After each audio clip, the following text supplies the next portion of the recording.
He's also been amazed that, just because he says something should be done, doesn't mean it'll happen. Being king, just like being Prince of Wales, apparently means you often have to stand in a queue. Now 74, Charles finally has the title, the riches, the houses and the world acclaim. But is being king all it's cracked up to be? Is it a case of being careful what you wish for?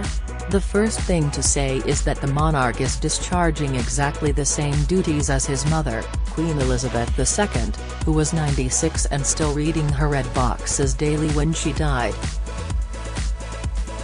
If today he finds the burden of kingship tough, spare a thought for his mother. But by all accounts, things are going smoothly, and Charles has slotted into the timeless palace machine, which in many respects has remained unchanged since the days of Queen Victoria. Read more. King Charles' reign dismissed as sandwich generation, paving way for William, still possessed of that reforming zeal that hallmarked his decades as Prince of Wales. He wants change, and he wants it now. But, as a courtier explained recently, he feels there's so much he wants to get done in all of his causes and interests, and he's impatient. He'll say, "I want help with this, I have to help with that, but it's much harder now because there are so many checks and balances as monarch." That's frustrating for him. Even at his coronation, Charles discovered you can't always get what you want. Though technically his day, the newly minted king was overruled by both the Archbishop of Canterbury and Duke of Norfolk, whose hereditary position as Earl Marshal put him, not Charles, in charge of the ceremony. Edward FitzAlan Howard had toiled long and hard to bring in a modern-day coronation fit for the 400 million people worldwide who were going to watch it on TV, but found it a struggle to convince Charles of the need for change. Such reforms as the Duke managed to shoehorn into the ceremonial back in May were received by Charles with reluctance, and the knighthood of the Garter, which should have gone to the Duke this summer, has yet to be bestowed. Charles was also reportedly equally vexed by Justin Welby, the Archbishop, who insisted on delivering a sermon Charles did not want. A sermon has not been offered at a coronation since 1911, but the Archbishop insisted, causing friends of the king to accuse him of turning the event into the Justin Welby show.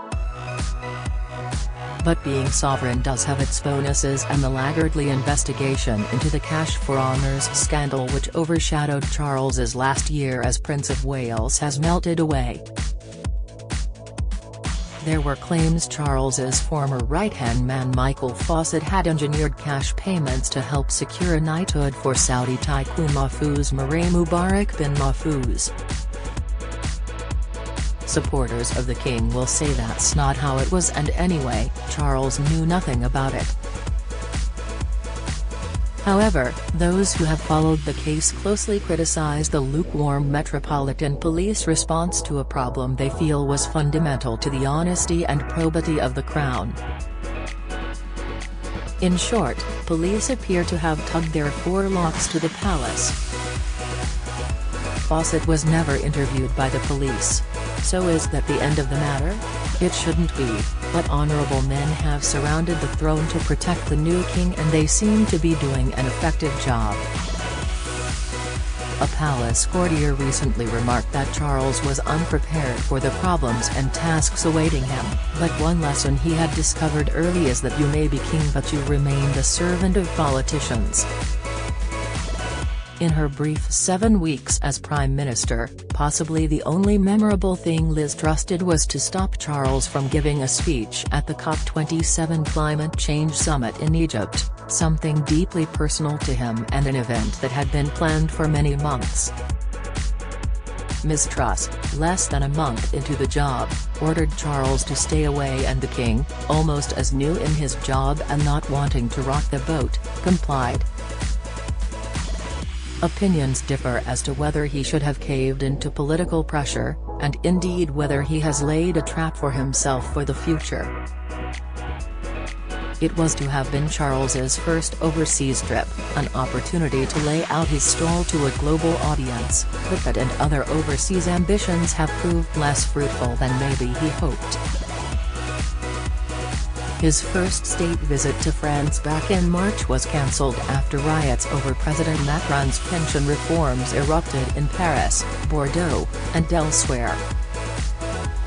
He and Queen Camilla will travel to the French capital later this month.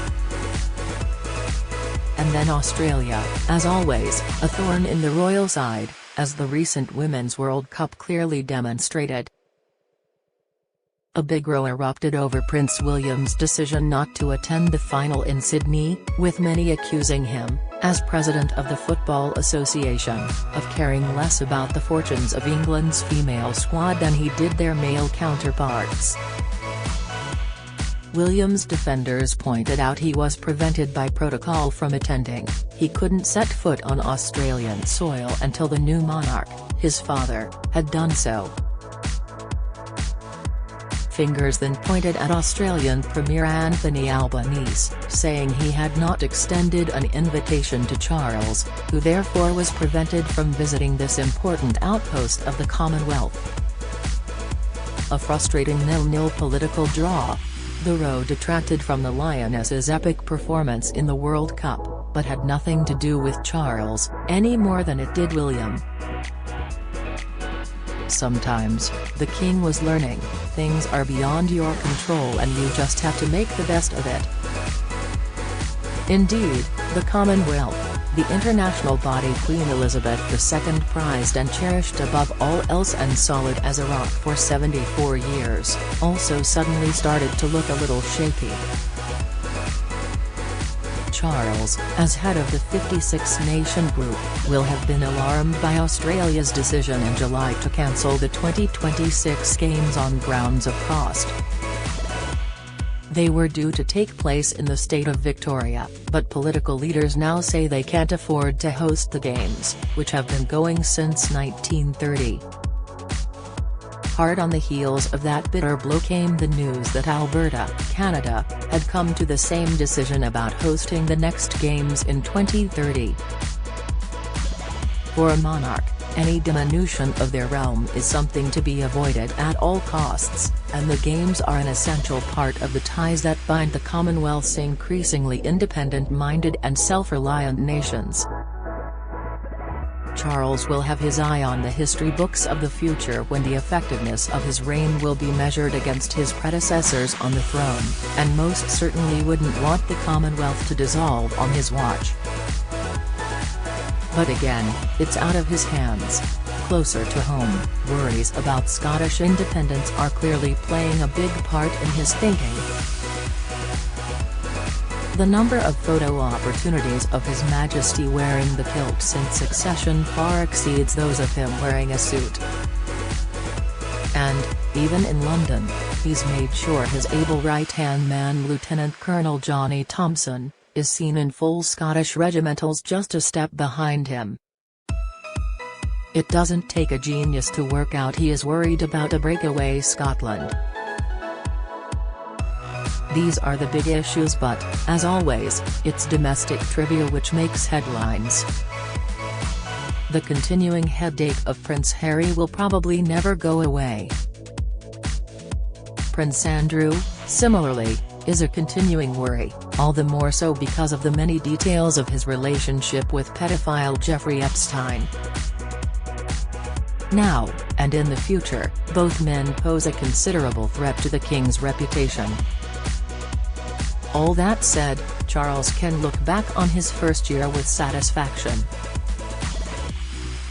Opinion polls are strongly in his favor. The people, who once considered Queen Camilla public enemy number one, have come to recognize not only her sterling personal qualities but her sincere commitment to her dual role as queen and supportive wife.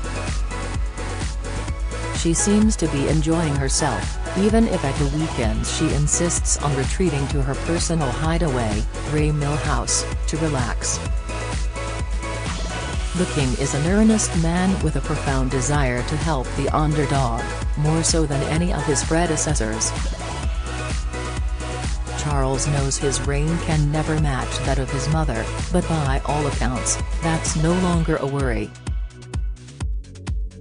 He has said he wants to build a legacy of stability and continuity, in order to hand over the monarchy to his son William in as good a shape as it was handed to him.